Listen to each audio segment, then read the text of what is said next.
Okay, so this is a brief mini lesson covering and reviewing the concept of rhetorical analysis. So if you're in this 3020 class and you've already taken English 1020 here at Wayne State, you are in a really great position because this is going to be mostly review for you. In English 1020, if you guys remember, we did an entire project focusing on rhetorical analysis and thinking about the rhetorical situation and how to identify rhetorical moves that authors are making in their writing. We're going to do the same thing here, but we're going to be looking specifically at texts that are used by our community partner, St. Vincent Sarah Fisher. So I'm going to go through a little bit of review in this mini lesson, and then I'll talk a little more specifically about how it applies to this project, working with text from St. Vincent Sarah Fisher. Okay, so if you remember from English 1020, or if you don't and need to be told, I will tell you. A rhetorical analysis answers some basic questions about a text or a discourse. The basic questions rhetorical analysis can help us answer are how? How does this text do the work that it does? What are the features of the text that are making it possible for the text to act or to cause others to act? How is it set up so that it can do the things that it does? The second question a rhetorical analysis helps us answer is how well is the text doing this work? So if we know how, perhaps it's a very sad commercial with puppies and a Sarah McLachlan song playing in the background. That's how the use of the beautiful, sad puppies and the beautiful music by Sarah McLachlan are two moves that the creators of the commercial made to fulfill their purpose. Now, how well does it fulfill their purpose? You might argue too well because it makes you burst into tears. Or maybe it doesn't work well at all. So we can ask the question and answer the question how, and then we can assess how well the piece of text is actually accomplishing this purpose, or maybe not accomplishing it. The last question that a rhetorical analysis allows us to answer is why? What is the purpose for this action and all of the steps that this text goes through to fulfill this purpose? So, if you remember, or maybe if you don't, the rhetorical situation is basically just a graphic representation or a textual representation of what happens when we write. Anytime we write, we're writing about something, which is the content of the piece. We're writing to somebody, the audience of the piece, for some purpose and in some genre of writing. Now, you may be familiar with the rhetorical triangle, which is the graphic representation that I was mentioning in the last slide. Please excuse my gnarly circle. It's supposed to be a circle. I'm sorry, guys. I was using the draw tool. I was really excited to find a sparkly color to draw with, but I made it's a terrible circle. But the circle around this triangle represents the context or the broader scene in which the text is existing.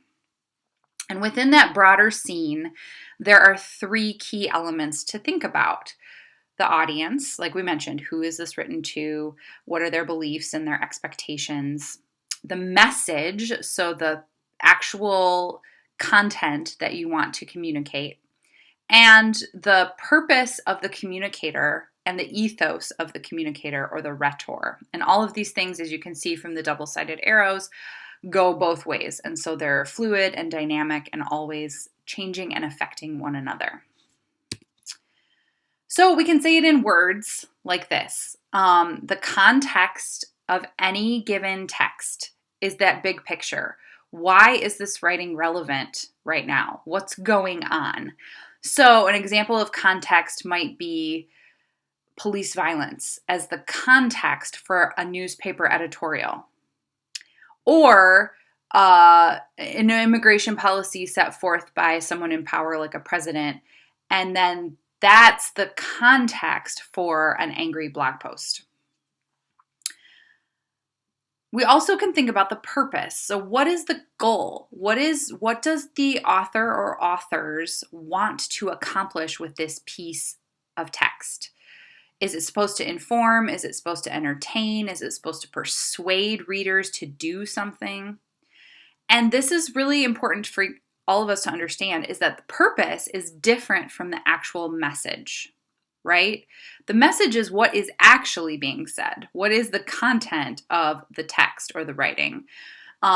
If we think about a visual text like a commercial, I like to, think about, and this might date me a little bit, and I don't even know if they are still doing this because all I watch is Netflix nowadays, but right, there used to be McDonald's commercials, and people were like sitting in the sunshine on the like trunk of their car, laughing, and they're eating fries, and they're all beautiful with like perfectly white teeth.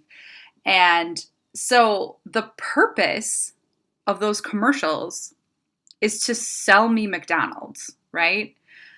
The message is, oh, everyone's having so much fun eating fries. Look, we're all beautiful, right? What the commercial is actually saying is different from what the purpose actually is. So this is really key for us to kind of keep those two things separated. It also helps us to more accurately assess whether or not the purpose is being fulfilled by a text.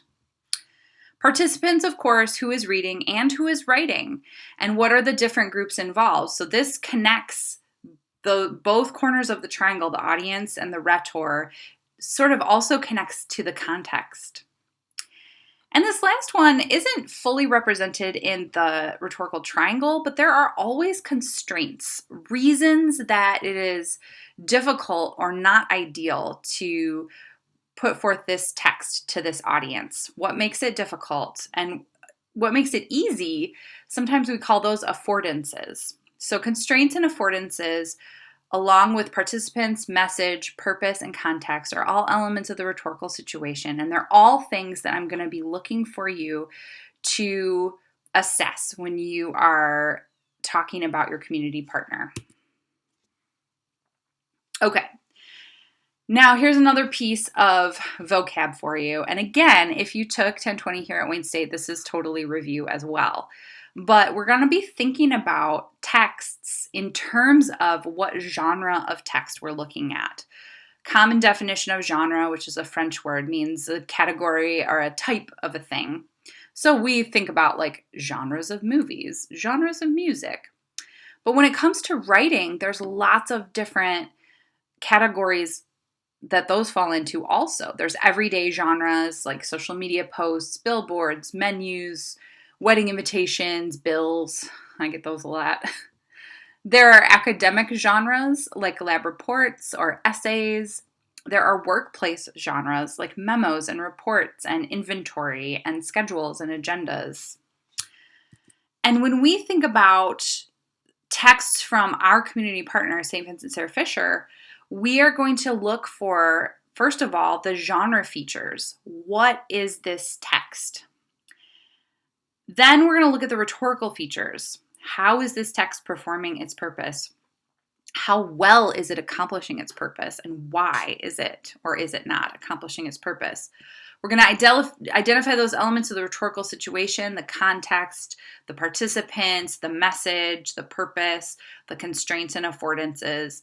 And we're going to answer the rhetorical questions. How does this text support the goals and work of our community partner, St. Vincent Sarah Fisher? So that's the how question, right? And maybe how well. Why does it communicate its content in this way, right? So these 4 bullet points down here, this is basically what you're going to do in your paper. But before you can do any of that analysis, you're going to need to find some samples. So I've just pulled up the home page of the St. Vincent Sarah Fisher website. And there's a lot of text here to be looked at and analyzed. There's images that are showing different aspects of the work that's done in this community. A mission statement, the campus locations, there's hyperlinks, there's maps. There is a link to some social media content. and some more menu links down here at the bottom with social media links as well.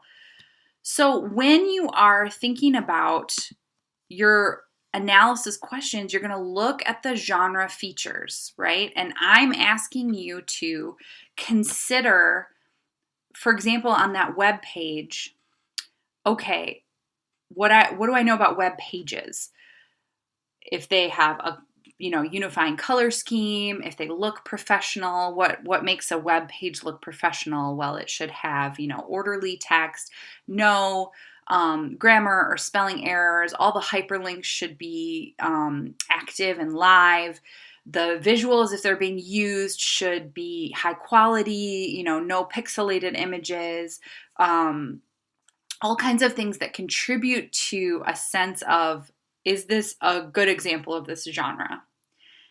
So, okay, we've got the web page. It's a website. It's, you can scroll up and down, the title's at the top. There's all this information that kind of comes in chronological order as you scroll through. Then we can start looking at the rhetorical features. So that's, how is the message being brought across? What is the message of that homepage? There's a lot of information about what the organization is there to do and how people can get in touch and involved, right? So you would want to look at all the text that's there to see if it's doing the job that it's supposed to be doing. How well is it functioning as a website, doing these things that it's trying to do? And why is it trying to do these things, right? Is it to help the organization further its outreach into the community? Are there more specific goals within that larger goal? Is it to perpetuate its mission statement? If so, how? Why? All of these elements can help the things that I'm saying out loud to you and the things that you see when you look at the actual website, or if you just decide to look at the Twitter feed, or if you decide to look at St. Vincent Sarah Fisher's Facebook page, if you decide to look at other documents that St. Vincent Sarah Fisher has, you are going to be wanting to answer all of these features here, the genre features, the rhetorical features, identify the rhetorical situation, and answer these rhetorical questions in your rhetorical analysis essay. Okay, I'm going to close out this mini lesson. And if you guys need to go back and rewatch or take screen grabs of any of the slides, feel free to do so. Also, feel free to shoot me a question or to buzz over to your peer mentors, either on their chat or via their email, to